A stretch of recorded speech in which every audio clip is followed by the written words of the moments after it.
the set. Quiet on the set. 5 count. 5, 4, 3.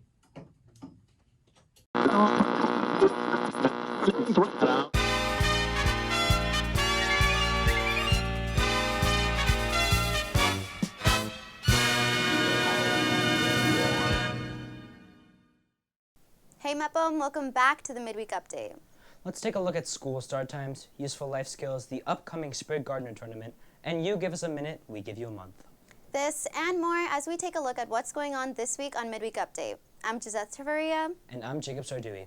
And welcome back to Midweek Update, the B&B show that brings you closer to the people and places in and around the Mepham community.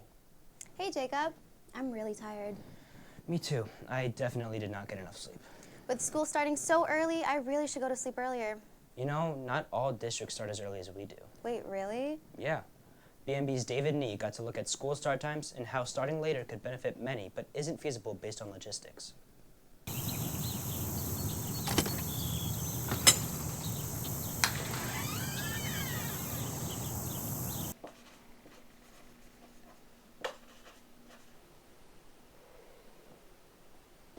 Form as pain management. I didn't prescribe it. It wasn't me.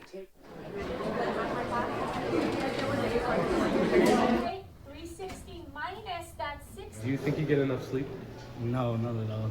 No. No, definitely not. High school students are not getting enough sleep. According to the CDC, teens should be getting at least 8 hours of sleep every night. But studies show that 2/3 of U.S. high school students are getting less than that. With less than 8 hours of sleep, teens are less likely to perform the best academically, they're more likely to become overweight, and suffer from depression. So with these issues in mind, why doesn't the district change the starting time for the school day? Hard to say. I understand that there are some potential benefits for students' sleep cycles. Just off the top of my head, we'd have to think about the afternoon, right? Because starting later means the afternoons go later. So what that does for our extra help, our clubs, our sports schedules, our, after-school routines for students and parents. The problem that Bellmore-Merrick Central High School District has is that we share buses with the 4 component elementaries, so making a decision to start our school day later would have an adverse effect on the elementary districts. Because if you think about it, the elementary schools are at one time, the middle school's at another time, a high school is at the third time, then you have busing issues. So as much as I think that it is beneficial, it certainly is something very difficult to accomplish here in the Bellmores and the Merricks. While the logistics in Bellmore-Merrick make it impossible to shift the starting time, other districts have managed to find a way. I don't ever hear anyone complain that because of our times that we're not able to get in our practices or not able to get in our games and matches.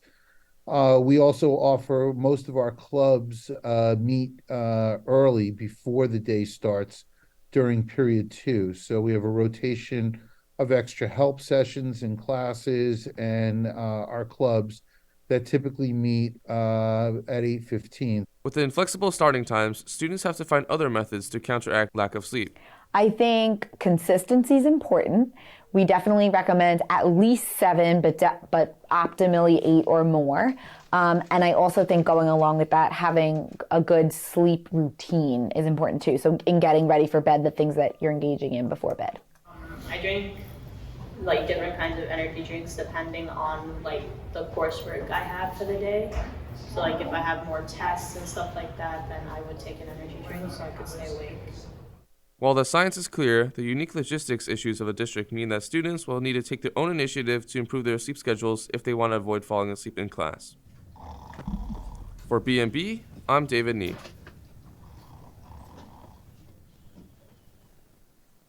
Thanks, David. I can't imagine having clubs and B&B before school even starts. As annoying as it is to wake up early, we also get to end earlier. Something you should try, wake up early for this happening this Saturday. B&B's Brianna Goodman has more. I'm Brianna Goodman here at the South Gym, where this Saturday, Mepham will be holding the Sprig Gardener, the long-awaited annual wrestling tournament. High schoolers from all over Long Island have spent years training to give it their all this weekend. So if you know any of them, wish them good luck. Make sure to tune back in on BMB YouTube's channel for our extensive live coverage of the event. That's it for me. Now back to you guys in the studio. Thanks, Brianna. There's so much going on with the winter season starting up. For more with this week's sports, here's Tyler Steinberg. Thanks, guys. We've had a busy week in Mepham sports, so let me give you a quick look on what happened and what's to come. Starting off with the boys basketball team, as they will have their first home game this season against Valley Stream Central. Now to the girls, as they beat Herrick's on Saturday, 63-42, where B&B's own Michaela Dobby led the Pirates with a whopping 32 points and 28 rebounds, releasing her inner Shaq. The girls also played Seaford yesterday. From the gym to the track we go, where they had their first meet yesterday at St. Anthony's. We will head back now into the building and go downstairs, where the wrestling team is preparing for one of their biggest tournaments of the season, Sprig Gardner. This historic tournament will take place Friday at Kennedy and Saturday at Mepham. And for whatever reason you can't show up to the Mepham portion of the tournament, B&B will have their cameras there, so make sure you tune in to our award-winning live broadcast. Brianna, please don't steal my spotlight next time. I enjoyed this. Now to the ice, where the Bulldogs lost Monday 2-1 to a team that consisted of Valley Stream, Lynbrook, Swanica. All right, that's all for your boy. For B&B, I'm Tyler Steinberg, and back to you guys in the studio. Thanks, Tyler. I would like to apologize to all of you before we see this next package. Why is that, Gizzeth? Because you have to hear more from Tyler. Yeah, that makes total sense. You got to look at how schools think they're preparing students for real life skills and comparing that with how some students and teachers actually feel. Wow, that's confusing. Take it away, Tyler.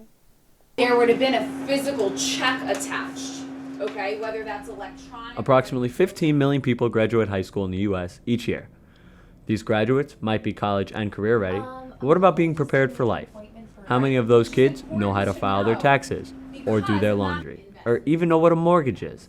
But the real question is, whose job is it to teach the youth of America these real-world skills? So I teach economics. It is a senior year social studies requirement. And in our class, we focus on financial literacy, which means we teach students how to make sound financial decisions as they leave high school and they enter college, or if they're not going to college, entering the real world. So we cover topics like budgeting, banking, insurance, and credit. Well, I think certainly school systems are structured for students to understand time management, right? To come into a building, have a task to do. There are various areas of study that the school offers. Most importantly, students want parents and educators to intervene. 63% of students surveyed that their parents are responsible for educating them about money management. Meanwhile, the network's Financial Institute reported that only 26% of parents feel prepared to educate their children. So where does this leave our students as they enter the real world? You know, what they definitely didn't prep us for is, I don't know, what it takes to move out. First month, last month rent, health insurance. How do you choose one? Go to all the doctor's appointments now, okay? And oil changes. What's that? I don't know. I feel like in order to get students ready for life after school, after high school, after college, we need to include those things so that students are career ready and life ready. I think for certain things there was a space for responsibility and learning for adulthood, but I think it's really just getting thrown into the ocean and seeing if you can float. With many life skills not currently being taught in high schools, the hope is that these skills will be implemented more and more into classes across the nation in schools going forward. For B&B, hopefully learning to swim, I'm Tyler Steinberg. Thanks again, Tyler. Now, to get away from Tyler, so much has been happening through MEPM and B&B this month. Here's Anthony Hoffman to introduce our next segment. Thanks, Jacob. November was full of sports, different MEPM events, and we here at B&B were very busy. So here's another installment of You Give Us a Minute and We'll Give You a Month.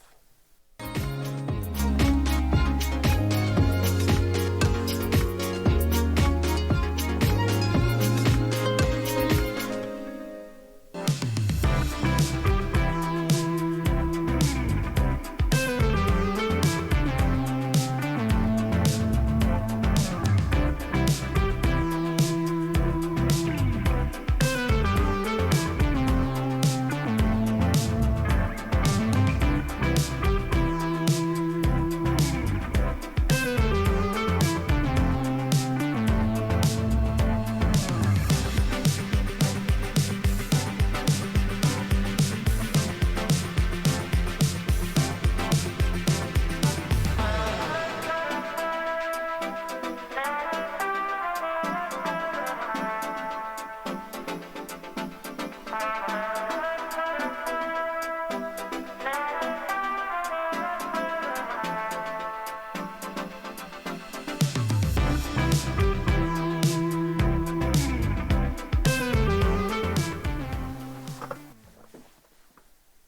can't wait for you guys to see what we have in store for December. Now back to you guys in the studio.